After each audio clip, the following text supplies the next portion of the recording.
folks, this is Ms. Hagen. Today I'm going to be talking about Holey Moley Part 2. So this handout, more practice, mass and moles converting back and forth. So I hope you find this helpful.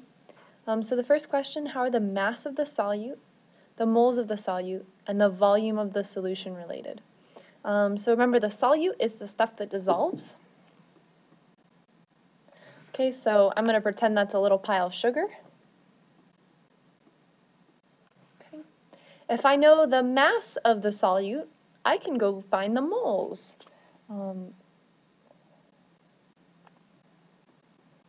We've done this like a million times. Well, not really a million, but maybe 1,000. So mass and moles, you can convert back and forth between those two. And then you want to think about volume of the solution. So volume is measured in liters. So the units for volume are liters, and I know if I know the moles and I know the liters, okay, I can find the molarity. So here's my triangle. If I know the moles and the liters, I can find the molarity, and molarity is a measure of concentration.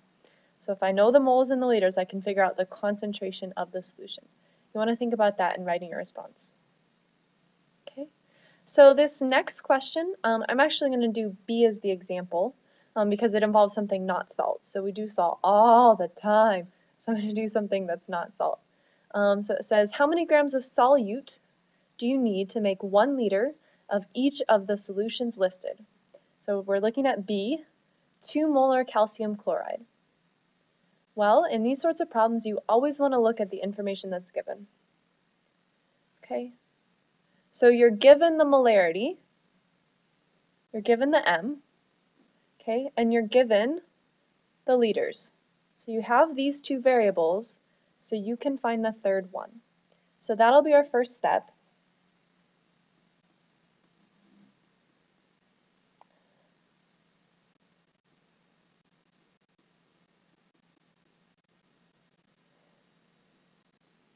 Okay.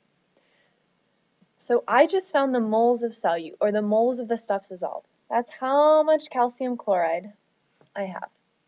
All right. But now I need to convert my moles of calcium chloride into my grams of calcium chloride. So we've done this quite a lot. Okay, I know moles go on the bottom. And now I have to fill in the grams for the top. This is where you look at your periodic table. So you look up calcium, you look up chlorine. So calcium, 35.45. Chlorine, no, wait, sorry, that's chlorine. Calcium, okay. So notice that you have 2 calciums, so you do 35.45 times 2 plus 40.08. Should get a number around 110, okay? If you still struggle with this, do it on your own and make sure you get a number around 110 as well. Okay, multiply straight across.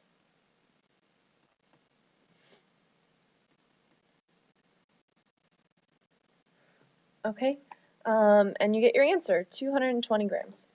All right, so next we're going to show you this table. Okay, so at first glance it looks really confusing, but you're just filling in the missing information. So each row represents like one solution. So this top row is one solution, another solution, and I always give you 2 pieces of information. Okay, so I'll do the first 2 rows to help you out. So in the first row, I give you the mass of the solute, and I give you the volume of the solution. You have to fill in the remaining 3. So this column is the easiest, the molar mass. Okay, you look up C6H12O6 on your periodic table, you should get a number around 180. And the molar mass for sugar never changes, so you can leave them as 180. Okay, now is the slightly trickier part. So you're given 2 pieces of information, and you have to fill in the rest. So you're given grams of solute. Well, you know if you have grams, you can always get to moles. So you can always get here. And then once you have moles and liters, you can find the molarity. So I'll go from grams to moles, and then I'll use those 2 to find the molarity. Okay? So I'm converting to moles. And it just so happens in this case I have 1 mole of sugar. Okay, and now I know the formula for molarity. So if I look at my triangle, cover up M, I do moles divided by liters. So 1 mole divided by 2 liters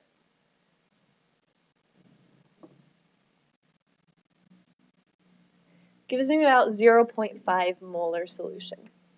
Okay, I'll do the next one also an example. So I give you moles and I give you molarity.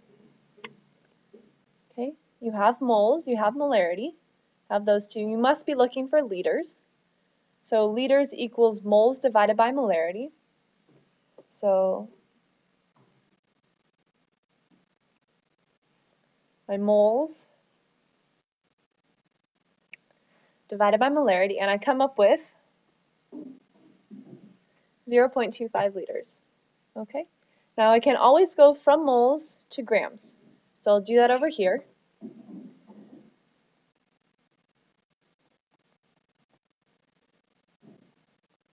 Okay, now I want grams in the top, moles in the bottom so it cancels. Okay, and if you do that out, you get 18 grams. So I'll let you finish the rest of the table on your own. We're going to move to the back.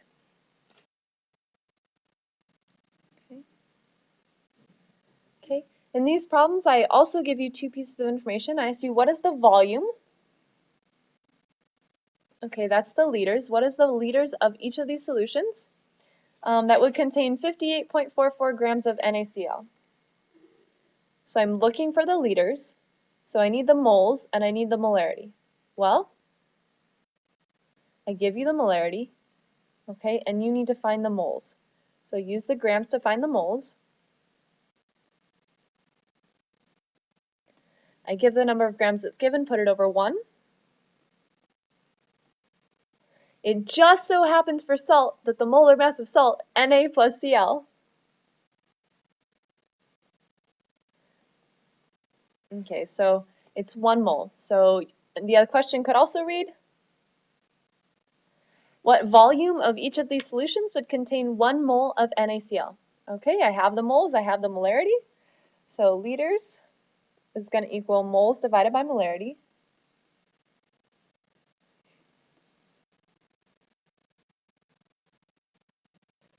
Okay, and I'll let you punch that into your calculator and come up with the answer.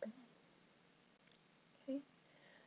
For number 5, how many grams of fructose are in 1 liter of soft drink? That is 0.75 molar. So I give you liters, give you molarity, you have to find the moles, and then convert moles to grams. And for the 6th one, which is more concentrated, a 1 liter solution with 20 grams of sucrose, or a 1 liter solution with 20 grams of glucose? Okay, so concentration, that's molarity, so you're looking for big M. Okay, so I give you grams, you convert that to moles, and I give you liters. And once you find the molarities, you compare. The larger one is more concentrated.